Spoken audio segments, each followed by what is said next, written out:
Good morning, wave enthusiasts, and welcome back to my physics dungeon. First thing is, and this is going to be a pretty long lesson with a lot of really quick details. So I'm just going to go as fast as I can, but as clearly as I can through everything about water waves. First, the energy of water waves is just like other waves. The energy is a function of amplitude squared. So for example, a 6-foot water wave would have how much more energy than a 2-foot amplitude water wave? And the answer is 9 times, because the amplitude is triple and 3 squared gives you 9. Also, water waves obey the same wave equation for their speed and the relationship between their speed and their frequency and their wavelength. So V equals lambda F still holds for water waves. Next, what type of waves are water waves? They are surface waves, so they are combinations of transverse and compression waves. They have both components. The particles in water waves move in circular orbits. They go forward and backward, that's the longitudinal component, and they go up and down, that's the transverse component. This piece of equipment is a ripple tank. You can see if you open it up that there's a little chamber with water in it, and right now it's set up to make straight line waves with this straight line oscillating piece here. It has a strobe light that can be synced with the wave maker, or the waves can be made freely.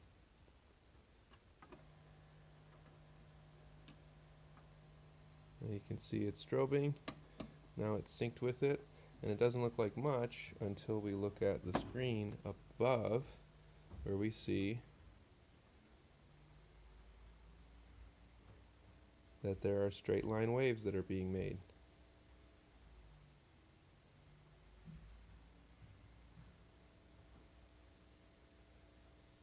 So those waves are formed on the surface of the water. If I look at an angle, maybe you can see that those bumps are on the surface of the water.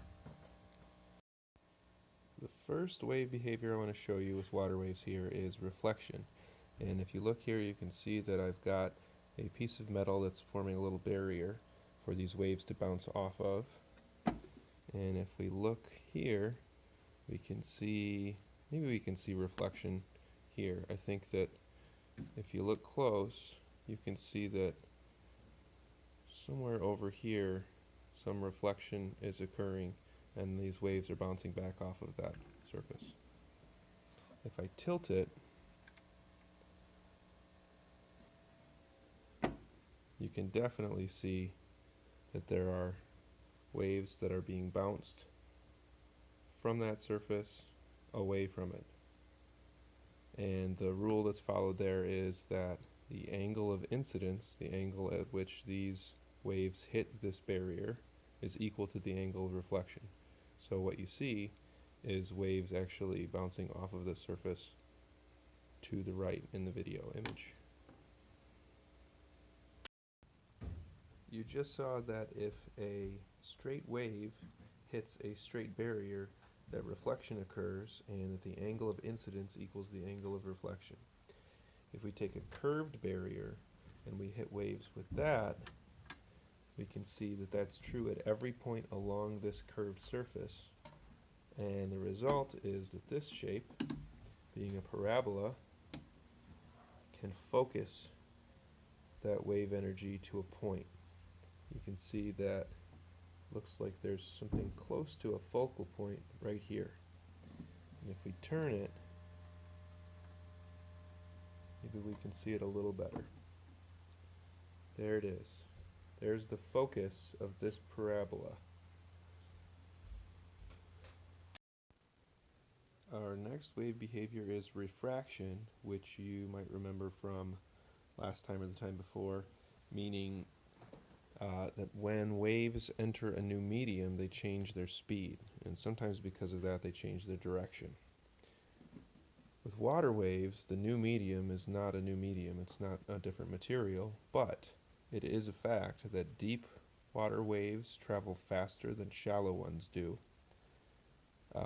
When a deep water wave enters the shallows, the waves slow down, which means they lose kinetic energy, and so they rise to conserve energy, which is why waves, in terms of energy, will crest and break.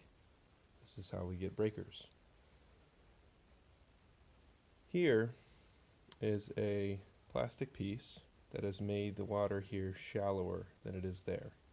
Now, it's hard to demonstrate, it may or may not work, but if this water is something like 16 times deeper than that water, which it might be, I don't know that you can tell from the side either, but it might be.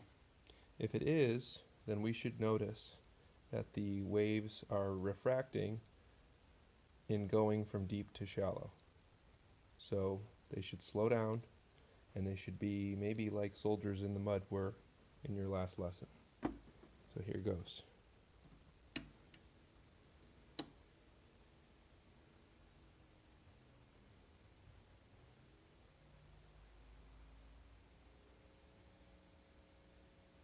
It's about as good as we're going to do with the video camera. And it's not very dramatic, but over here you might see that that edge is curling, just barely. It could be that these waves in the shallow end are not shallow enough compared to the deep ones, but maybe you see that curling on the edge, that it rounds off a little bit there. If you do, you can say that it's because of refraction.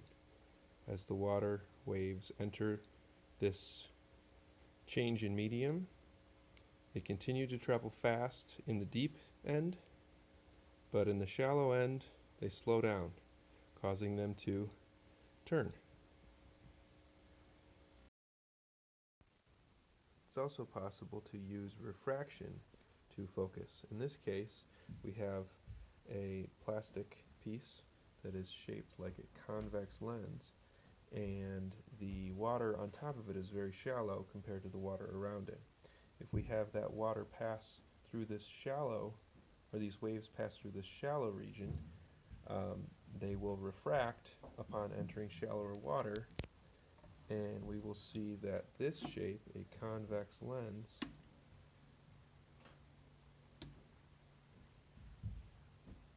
causes these waves to focus. They come together on this side.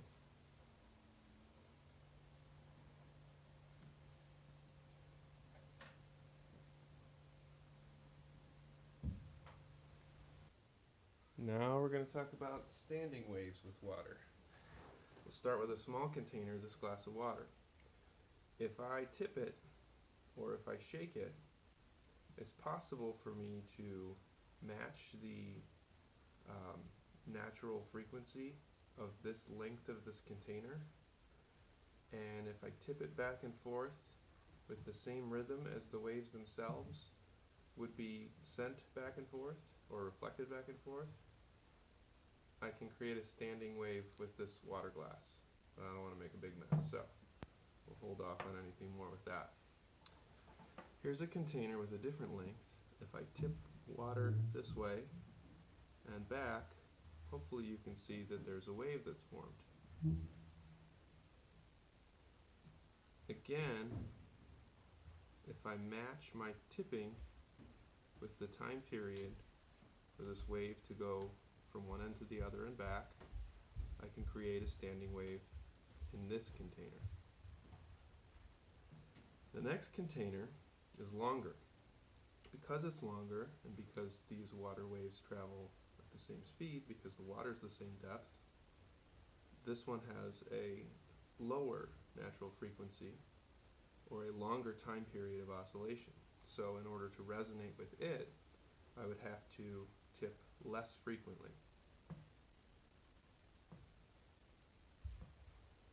But again, you see it's possible with this longer container to make a standing wave.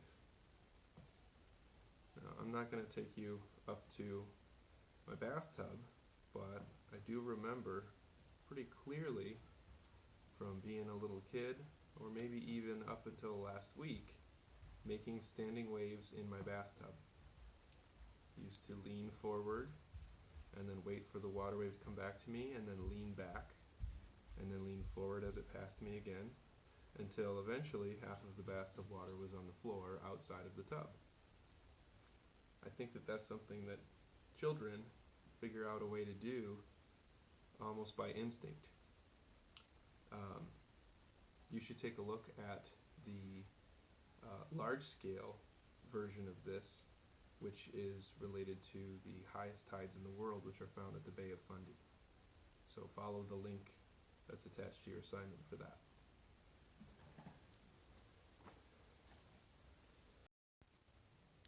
Now we've got two little walls or little barriers, and in between them there's a narrow slit that's going to allow waves to pass through.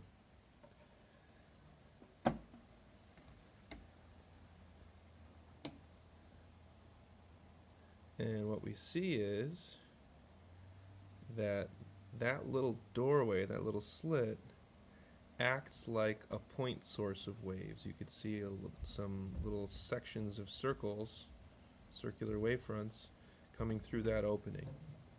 So a narrow slit itself acts like a finger tapping on the water. Here for comparison, there is a point source for circular water waves that would be exactly like your finger tapping on the water surface.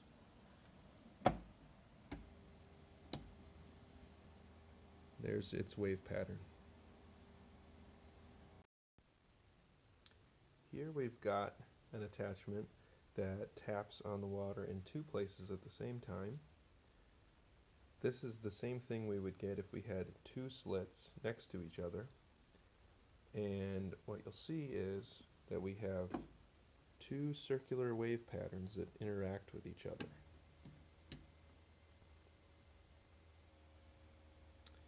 There's a lot of terminology involved here. So let's start by saying that this is called an interference pattern because we have waves from one source and another source that are interfering with each other. You'll remember from before that there are two kinds of interference that we talk about, constructive and destructive interference. And if I can get it to freeze somewhere good, maybe you can see that this is a line or a band of constructive interference. And if you were in that part of the water, you'd experience waves that had much higher energy because the waves from both sources have piled up in that location. Right next door and surrounding it, there are two bands where destructive interference has taken place, and basically the water there would be stationary, it'd be still. We should also notice while we're dealing with diffraction and interference that the pattern and the spread of the pattern depends on the wavelength of the waves that we're producing. If I make low frequency, long wavelength waves like these, maybe you can see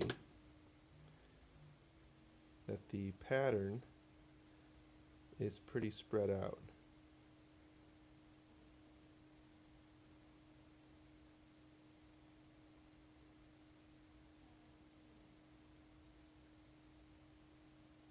There it is, pretty close to stationary.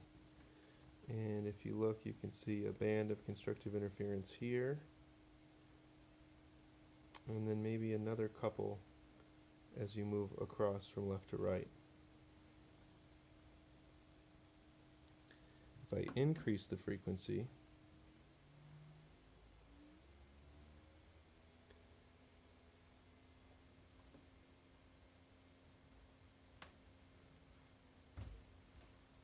like that,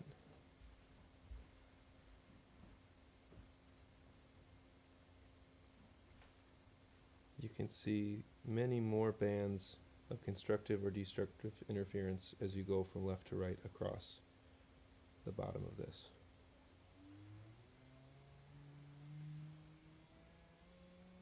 And if I raise the frequency even more,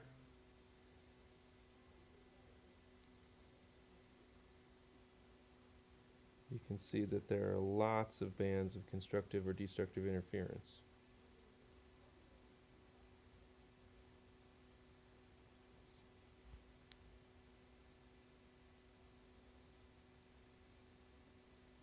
If we can get the video to focus.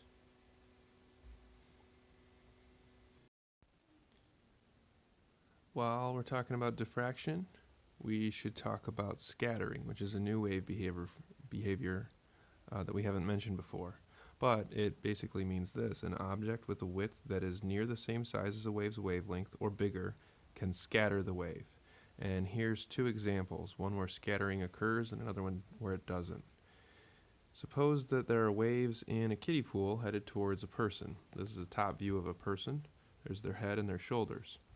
These waves will be scattered around that object because that object is wider than the wave's wavelength. Here's the wavelength from crest to crest, labeled on the drawing. And this dimension, the width of the person, is far bigger than that. So, as the waves interact with this person, they will pass by the edge on the top and bottom, or right and left if we were looking that way. And they will diffract, meaning they will slightly go around the corner as they pass. They will maintain their wavelength as they pass. And they will have scattered the wave, meaning they will have separated it. The person has separated this wave into these two pieces. Also, some reflection would occur, and the waves that hit the person would be bounced backward from where they came. In an ocean, the situation is pretty different. These ocean waves have a much longer wavelength than the kiddie pool waves did, and here is the same person to scale with these ocean waves. This person is nowhere near as wide as a barrier as the wavelength that is about to encounter them. So what happens is that those ocean waves don't even notice that the person was there. Maybe they bump out slightly, but the point is that they pretty much just pass straight through the person. So scattering does not occur in this case. This is an example of what happens when there's a tsunami and it heads towards a small island. Tsunami waves, the biggest ones, have wavelengths that are several miles long. And if a tsunami wave encounters an island that is perhaps 1 mile wide or 2 miles wide, the wave just passes straight through. It does not stop. It goes right over the entire island as if there was no barrier there at all. I'd like to try to show you that long wavelength waves are not as easily scattered as short wavelength waves. So here's a barrier that's been put into place. It's just this weight. And we're going to turn our waves and our strobe on. And these are long wavelength waves. You can see that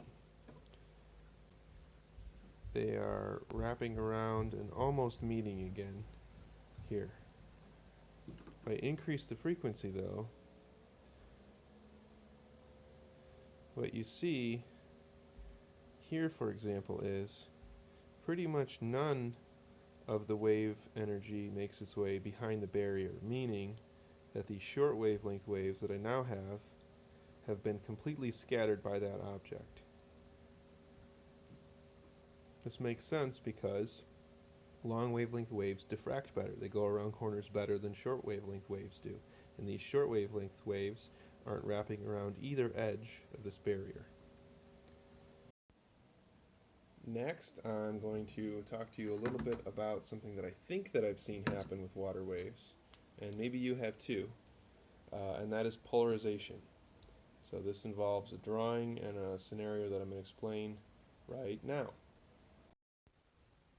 Hopefully you remember from a previous lesson that polarization is when waves can be restricted to vibrate in fewer dimensions.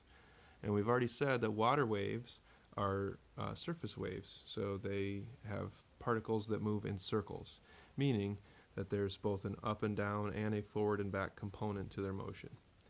Here's where I think that I've seen polarization, or rather heard it, firsthand, in person, in real life, with water waves. If you're ever near boats and docks, if there's a boat that is docked in a no-wake zone, and there are waves that come in towards the docks, what I claim is that I've heard these boats between docks still bumping side by side or moving side to side and bumping into docks or each other.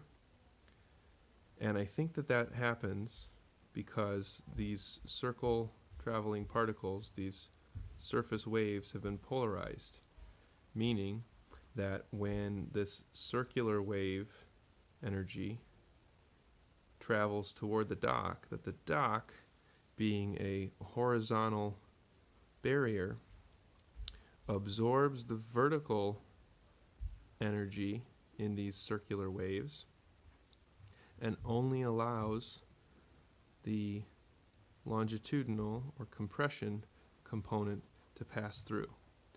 It's as if this dock is the poles that you saw in a previous video, and it absorbs the vertical portion of the wave energy.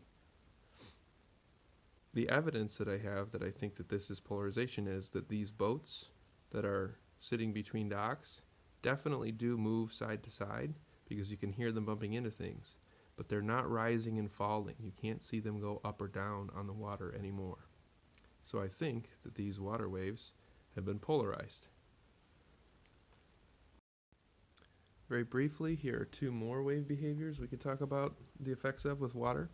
First one is dispersion, which we talked about before. It is that waves that travel together can be separated from one another because of their properties. And so here are a couple of bullet point facts.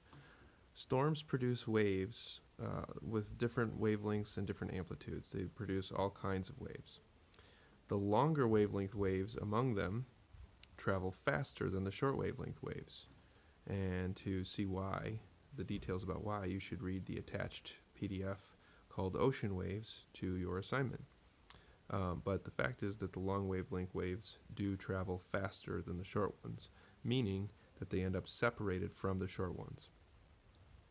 Because they travel faster, they end up being warning beacons for people who live on islands and things like that about storms that are in the area or that are coming towards them. We also mentioned before absorption. Absorption is related to the fact that short wavelength waves lose their energy over shorter distances than long wavelength waves, so they don't travel as far.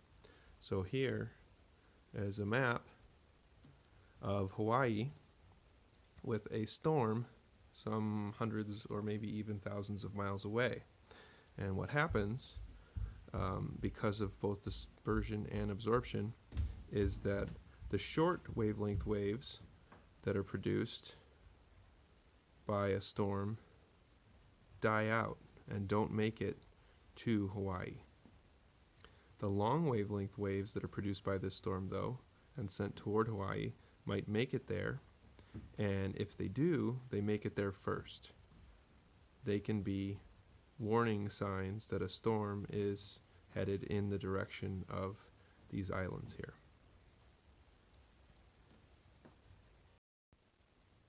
Our last wave behavior for this video is the Doppler effect.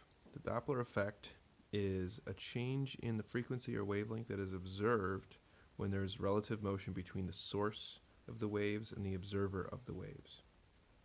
First, we're going to talk about when there is no motion between the observer of the waves and the source. If the point source of waves is stationary, meaning the speed of the source is 0, then there is no Doppler effect. And you've already seen this pattern in my little water table. You end up with circular waves with a common center. So we end up with concentric circles as the wave pattern that's produced and observed. Now suppose that the speed of the source of the waves is more than 0, so the source of the waves is moving. This could be like your finger tapping and moving across a screen, and that the source speed is not as big as the wave speed. We're also going to assume that the source is moving to the right. If the source produces a wave, now in this location, it means that at a previous time, since it's moving to the right, the source must have been somewhere to the left. If a wave had been produced somewhere to the left of that point, then its wave pattern would spread out in a circle and could be, at this instant, like that.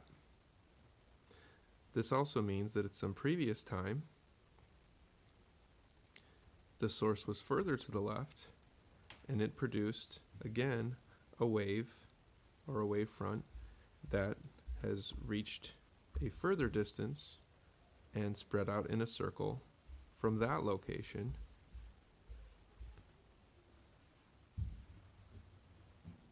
and could look like that, where that's the center of that circle and this is the center of this circle. If we continue this, we see that the pattern that's produced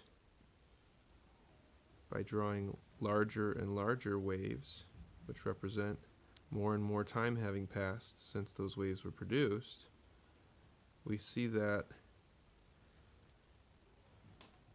two observations emerge.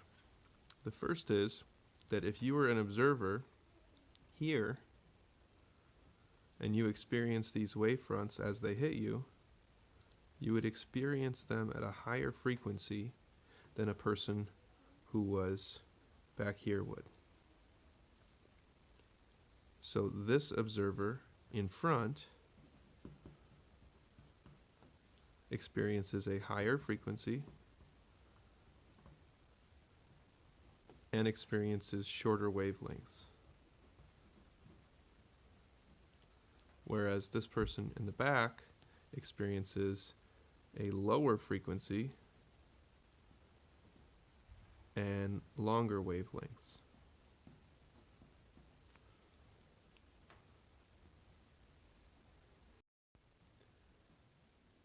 This is summarized here. As the wave source approaches you, you experience a higher frequency and a shorter wavelength. As it recedes from you, the opposite effects are experienced. The frequency is smaller and the wavelength is larger. Here's a proof of the Doppler relationships for wavelengths in front or behind or approaching or receding from you. First off, we imagine that if the source was stationary, then the speed of the source is 0, and here is the original wavelength that we would observe these wavefronts to have. Also, the time period of these waves is equal to 1 over the frequency. If the source is moving to the right, in this case, then it moves some distance between successive taps of the water, in this case, if we're talking about water waves. It moves that distance at a speed vs, which is the speed of the source, in a time that's the time period. And so our first equation from physics, d equals v times t, can, for this instance, be written as L equals the speed of the source times the time period. In the front, we know that the wavelengths have been shortened by that amount. In the back, we know they've been lengthened by that amount. So what we can write in the front is that the new wavelength is the same as the original wavelength minus L. But L is the speed of the source times the time period. In the back, we can write that the new wavelength, or the observed wavelength, is lengthened by the same amount, because you can see that if the original wavelength was from center to edge of this circle, now the wavelength experienced by someone in the back will be that plus L. So it's the original wavelength plus L, but again, L is the speed of the source times the time period. So there you have it. This can be written in one equation as the new wavelength is the original wavelength, and this is about the only time you ever get to use this symbol in math, so you got to take advantage of it, minus or plus the speed of the source times the time. The minus or plus means minus in the front, or when the source is approaching you, and plus when it's receding from you or moving away from you.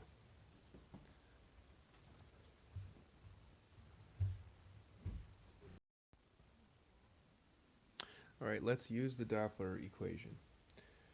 Let's suppose that waves that have a period of 1/4 of a second travel at 24 feet per second, and the source of these waves moves toward you at 8 feet per second. What new wavelength and frequency would you observe?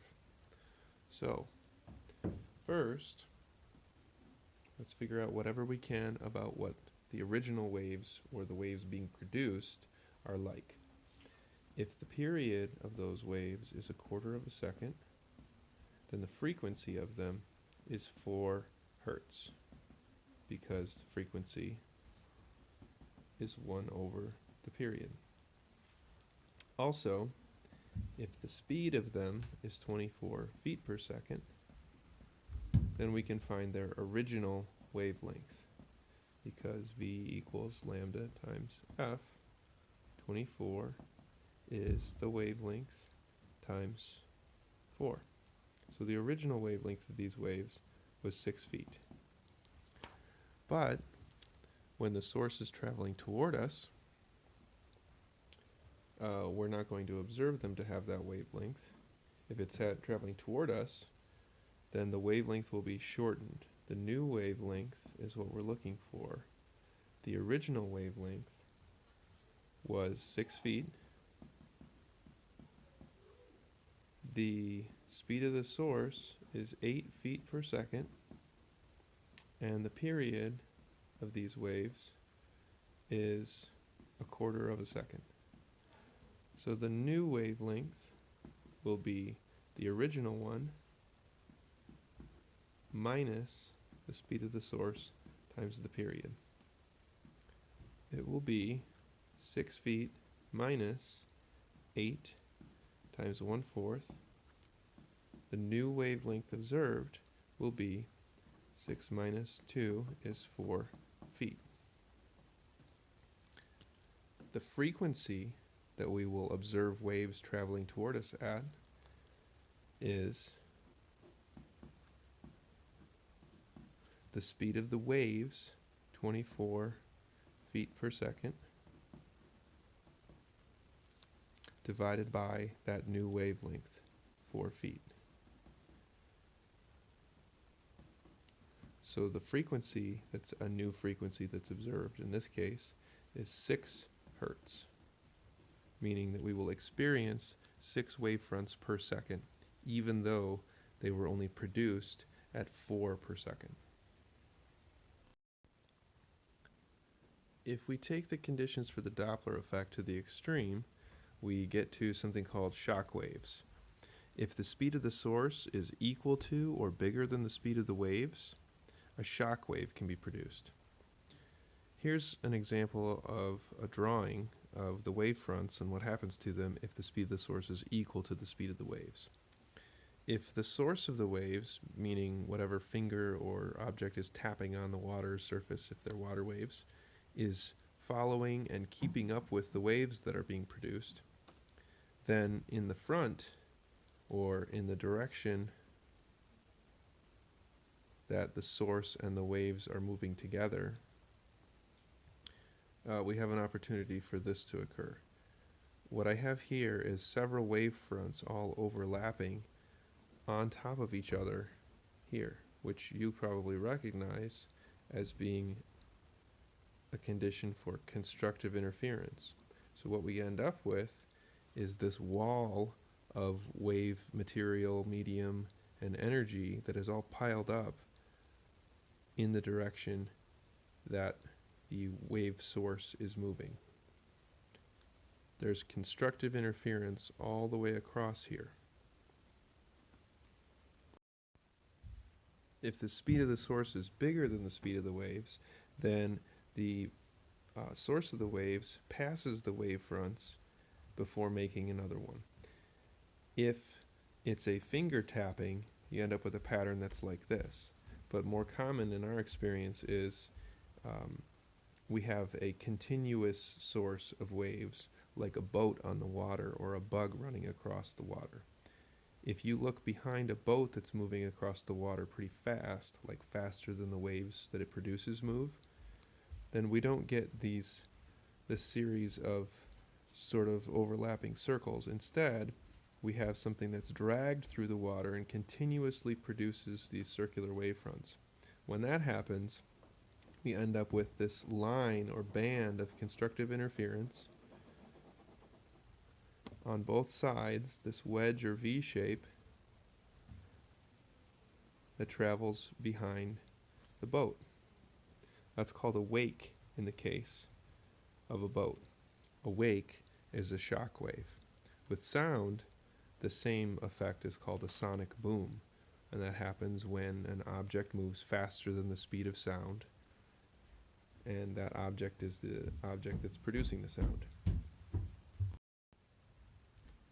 Let's suppose for this diagram I've just sketched that the speed of the waves was 20 feet per second.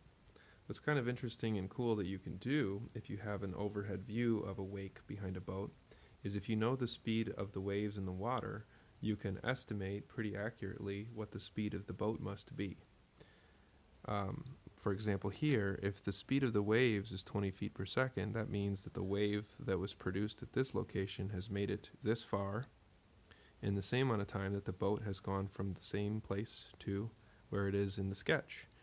If this represents 20 feet per second of speed for the wave expanding, then the boat has traveled, it looks like here, about 3 times as far in the same amount of time. So we could say here that the speed of the boat, which is the source, is approximately 60 feet per second. And what you know if you've ever been out on a boat is that the faster the boat goes, the tighter this wedge gets. And the slower it goes, the wider it is.